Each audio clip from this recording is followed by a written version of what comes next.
680 News Radio, Toronto. Are you sure you parked up? And this just in, the 680 News Radio, Woodland Public Secondary School out in Mississauga is in a lockdown this afternoon. The police telling us there are reports of... अस्सलाम वालेकुम my YouTube family, बिस्मिल्लाहिर्रहमानिर्रहीम। मैंने आपसे पिछले vlog में एक वादा किया था, मैं आपसे बात करूंगी इस बारे में कि मैं इतने दिन क्यों गायब रही और मैंने कोई वीडियो क्यों नहीं बनाई। एक तो मैं थोड़ा सा कुछ टायर्ड थी, कुछ तबीयत अपसेट थी, लेकिन दूसरा जो रीज़न थी वो ये थी कि यूट्यूब ने एक मेरी छोटी सी मिस्टेक की वजह से मेरा जो चैनल है वो सस्पेंड कर दिया था और डीमोनेटाइज कर दिया था। मैं पहले ही थोड़ा सा डिसहार्ट हुई थी और उस ऑन दी टॉप जब ये हुआ तो मैं बिल्कुल ही डिसहार्ट हो गई। लेकिन मैंने फिर भी अल्हम्दुलिल्लाह कोशिश की कि मैं इसको बिल्कुल छोड़ूं नहीं, डेड नहीं करूं। इसीलिए मैं कभी कभी बीच में एक आध वीडियो लेके आती थी और कुछ शॉर्ट वीडियोस भी डालती थी। तो आज मैं आप लोगों के साथ ये डिस्कस करूंगी। इसके साथ साथ मेरा ये आप ट्रैवल देखें टोरंटो में। ये अक्टूबर का महीना बहुत खूबसूरत महीना होता है यहाँ का। मेरा मोस्ट फेवरेट वेदर होता है अक्टूबर का।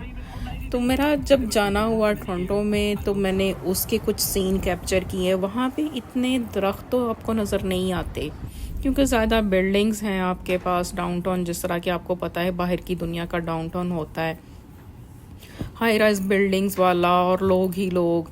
मैं जो टोरंटो को कहती हूँ कि ये न्यूयॉर्क का छोटा भाई है।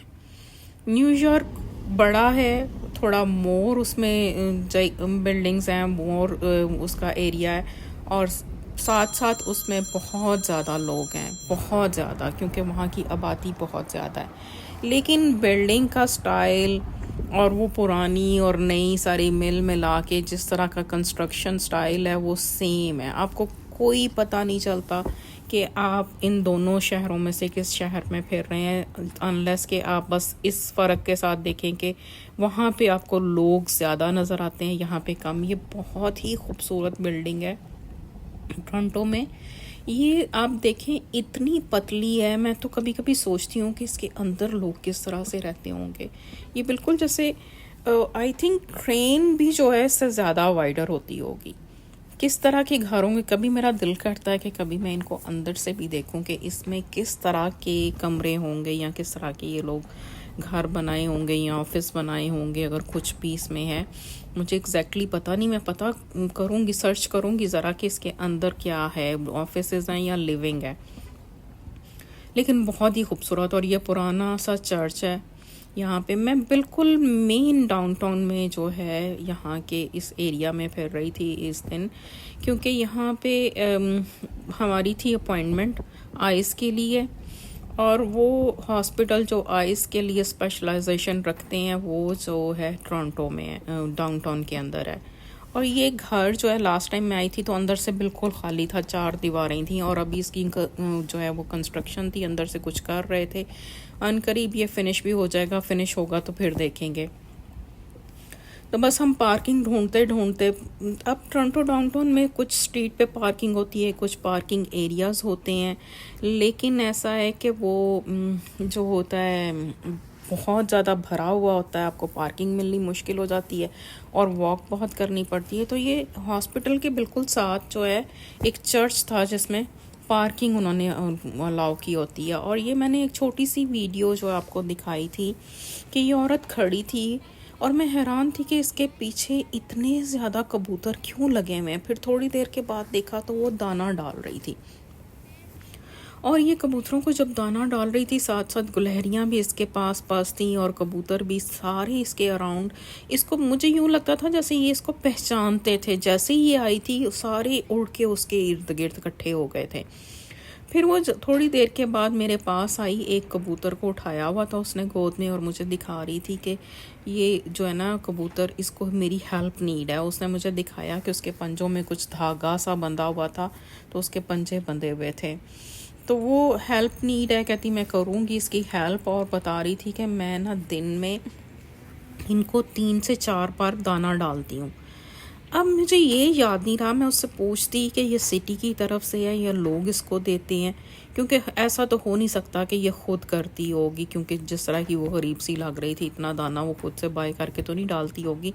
यकीनन इनको कहीं से मिलता होगा, कोई सपोर्ट करता होगा या उसकी कोई ड्यूटी होगी। तो बस ये चर्च के साथ, जो हॉस्पिटल के साथ चर्च पार्किंग थी, हमने वहाँ पे गाड़ी पार्क की और खूबसूरत सा दरख्त था। खैर अपॉइंटमेंट जो है हमने अपनी करा के उसके बाद यहाँ से बेटी मेरी यूनिवर्सिटी जाती है यहीं पे डाउनटाउन में, उसको पिक किया। तो ये आप देखें स्टूडेंट ही स्टूडेंट। जब यूनिवर्सिटी का टाइम होता है मॉर्निंग का, इवनिंग का, क्लासेस का, तो आपको बहुत ज़्यादा स्टूडेंट यहाँ पे नज़र आता है। और स्टूडेंट में इतनी मिक्स कम्युनिटी आपको अब नज़र आएगी जिसकी कोई हद नहीं। बस हमारा बेटी को पिक किया, कुछ फूड लिया और वापसी का सफ़र था उसके साथ साथ। तो आप मेरे साथ साथ इस सफ़र को एंजॉय करें, हाईवे को एंजॉय करें। आप देखेंगे हाई राइज की बिल्डिंग की जो छतों के ऊपर आपको दरख्त नज़र आएंगे। और ये स्ट्रीट का और तो यहाँ का टोरंटो का ट्रेडमार्क है, गोरे छोड़ के गए हैं इंग्लैंड वाले। तो ये इसमें जब मैं फ़र्स्ट टाइम बैठी थी तो मैं आके अपने मियाँ को कहती थी कि मुझे यूँ लगता था जैसे मैंने पाकिस्तान की ट्रेन का सफ़र किया हो, क्योंकि पाकिस्तान में ट्रेन का सफ़र तो बहुत किया। हमेशा हम नानों के घर जाते थे, लाइक ट्रेन के बगैर तो हम अपनी नानों के घर जा ही नहीं सकते थे, इतना लंबा सफ़र था। तो मैंने खूब इसका ट्रैवल किया था क्योंकि मैं यहाँ पे स्टडी करना शुरू हो गई थी। तो मैंने एवरी डे जो है बस भी ली और स्ट्रीट कार भी ली, और उनको चेंज करना पड़ता था। लाइक कुछ एरिया में आपको स्ट्रीट कार मस्ट लेनी पड़ती थी, फिर जहाँ पे स्ट्रीट कार नहीं होती थी आपको चेंज करके वो आपको ट्रांसफ़र टिकट देते थे, वो शो करके आगे बस को लेना पड़ता था। ये देखें वही बिल्डिंग, कितनी पतली सी बिल्डिंग है आपके सामने। बस मैं तो खुद हैरान हूँ कि इसके अंदर क्या है। बस अगला मैं टारगेट इसको ज़रूर सर्च करूँगी और मैं पता करती हूँ, इसकी इन्फॉर्मेशन लेती हूँ कि इसके अंदर क्या है। इसके साथ साथ आप डाउनटाउन का ये कुछ थोड़ा सा नज़ारा देखें। इतना बिज़ी डे नहीं था या कुछ टाइम नहीं ऐसा था जिसमें ज़्यादा रश हो, क्योंकि ऑफिस अभी बंद नहीं हुए थे। ऑफिस बंद होने के बाद लोग ज़्यादा बाहर होंगे, सिर्फ यूनिवर्सिटी के एरिया में जो है रश था। और यहाँ की ये फूड मार्केट है, इसकी भी मैंने वीडियो बना रखी है अंदर से, बहुत ही अच्छा इसका मैंने कवरेज की थी, एक टूर किया था। बाहर बहुत अच्छी सिटिंग है जिसके साथ तो लोग वहाँ पे बैठ के खाना शाना खाते हैं। और अब हम लोग हाईवे की तरफ रवां दवां थे, और अभी तो हमारे यहाँ टोरंटो में जो हाईवे के ना आगे ही बहुत मसला था कि ट्रैफिक बहुत ज़्यादा थी, और हाईवे का जो आप कह सकते हैं कि लाइंस और ट्रैफिक का बहुत कम था और बहुत लोड था ट्रैफिक का। तो इसके साथ साथ उन्होंने अपने यहाँ काम किया है कि वहाँ पे हाईवे को एक्सटेंड कर रहे हैं, कुछ उसको कंस्ट्रक्शन हो रही है उसमें, तो उसकी जो आगे लाइनें कम थी पहले और कम कर दी हैं। और मज़े की बात यह कि उस प्रोजेक्ट को उन्होंने कहा है कि ये 3 साल का प्रोजेक्ट है। अब वो 3 साल का प्रोजेक्ट जो है होते होते उतनी देर तक हम तो जो है पता नहीं क्या करेंगे। मुझे याद है जब हम लास्ट विज़िट यहाँ पे हम करके गए हैं तो हमने 45 मिनट का ट्रैवल 3 आवर्स में किया था, जस्ट इसी वजह से। तो अभी जब हम आ रहे थे इतना ज़्यादा रश नहीं था, फिर भी काफ़ी टाइम लग गया हमें हाईवे के ऊपर आते आते, क्योंकि वहाँ पे जो एक हाईवे की एंट्री होती है ना, उसी का एक मसला बन जाता है। तो अब चलें बात करते हैं इसके साथ साथ। ये देखें बात क्या करनी, पहले आप तो ये देखें ये ट्रेन चल रही है, बड़ी अच्छी मज़े की लगती है। डबल है ये ट्रेन, इसके 2 फ्लोर हैं। बच्चे मेरे इसी के ऊपर यूनिवर्सिटी मोस्टली जाते हैं। पहले वहाँ से गाड़ी में स्टेशन तक जाते हैं, स्टेशन से आगे ट्रेन लेते हैं, फिर ट्रेन स्टेशन तक से आगे ये फिर अंडरग्राउंड वहाँ से एक और ट्रेन लेते हैं जो कि इनको यूनिवर्सिटी तक ले जाती है। इस तरह से उनका रोज़ का ट्रैवल होता है। 2 बच्चे मेरे जो इसी यूनिवर्सिटी में आते हैं, लेकिन मज़े की बात है कि दोनों की डिफरेंट टाइमिंग है, तो डिफरेंट टाइम पे ही आते हैं। देखिए आप बिल्डिंग के ऊपर आपको दरख्त नज़र आएंगे, तो डिफरेंट टाइम में आने की वजह से कभी एक आ रहा है कभी एक जा रहा है। यहाँ पे इसी तरह से बाहर फायरवर्क होना शुरू हो गया। मैं भी आपको मेरी रिकॉर्डिंग में भी सुना है, क्योंकि आज यहाँ पे हैलोवीन है जिस टाइम पे मैं रिकॉर्डिंग कर रही हूँ, और लोग बच्चे जो हैं वो कैंडीज़ वगैरह लेने आ रहे हैं। हम तो हेलोवीन जो है वो सेलिब्रेट नहीं करते क्योंकि हमारे जो रिलीजन में नहीं है इसकी चीज़ कोई भी, ये बहुत ज़्यादा उसके अगेंस्ट है। तो मैंने शुरू से ही अपने बच्चों को हेलोवीन जो है वो नहीं सेलिब्रेट करवाई। मैंने कभी इनको कैंडी लेने नहीं जाने दिया। स्कूल से जो कैंडी मिलती थी वो भी मैं चेक करके कि अगर कोई हलाल हराम का देख के फिर उनको खाने की परमिशन देती थी। और ये सीएन टावर, जब मैं कनाडा आई थी तो तब इतनी बिल्डिंग्स इसके अराउंड नहीं होती थी, इसका बहुत ही खूबसूरत व्यू आता था। अब तो सारा ही व्यू रुक जाता है, तो इतना जो आप दूर से इसकी वीडियो नहीं बना सकते और पास में जाते हैं तो हम इसको पूरा कैप्चर नहीं कर सकते। लेकिन पुरानी वीडियो में आप इसको देख सकते हैं कि पूरा दूर से नज़र आया करता था। ये रॉजर सेंटर होता था, अब इसका आई थिंक नाम चेंज कर दिया है। और साथ में सीएन टावर, और बहुत ही खूबसूरत ये देखें फॉल के कलर्स। तो मैं अब आपको ये भी बताऊं कि मेरा जो चैनल वाली स्टोरी कैसे हुई। मेरा चैनल जो है एक दिन मैं अच्छा खासा चलता था, मैं जैसे चेक करती थी। कपल ऑफ डेज़ मैंने इसको चेक नहीं किया जाके वाईटी स्टूडियो पे।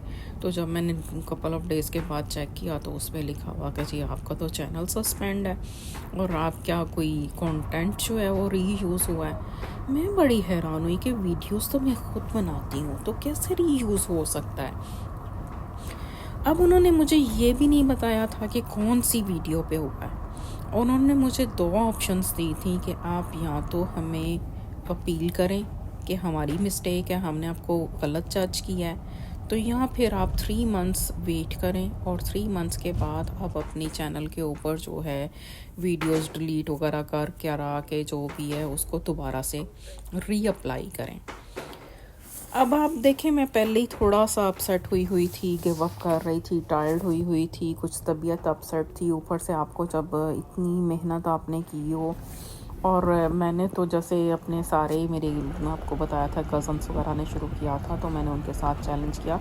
मुझे बहुत सारे लोगों ने कहा था कि ये गिव अप कर जाएगी, लेकिन मैंने इसको एज अ चैलेंज लिया कि मेरे बच्चे भी हैरान रह गए कि मामा तो वाकई कर गई। इन शॉर्ट ये तो मेरी स्टोरी थी कि कैसे मैंने चैनल शुरू किया और कैसे मैं इसमें सक्सेसफुल हुई और मोनेटाइज़ किया। और छोटी सी मिस्टेक से मेरा ये डीमोनेटाइज भी हुआ, और मेरे बेटे ने मुझे एक इतना अच्छा और प्यारा मशवरा दिया जिससे मेरा चैनल दोबारा मोनेटाइज हो गया।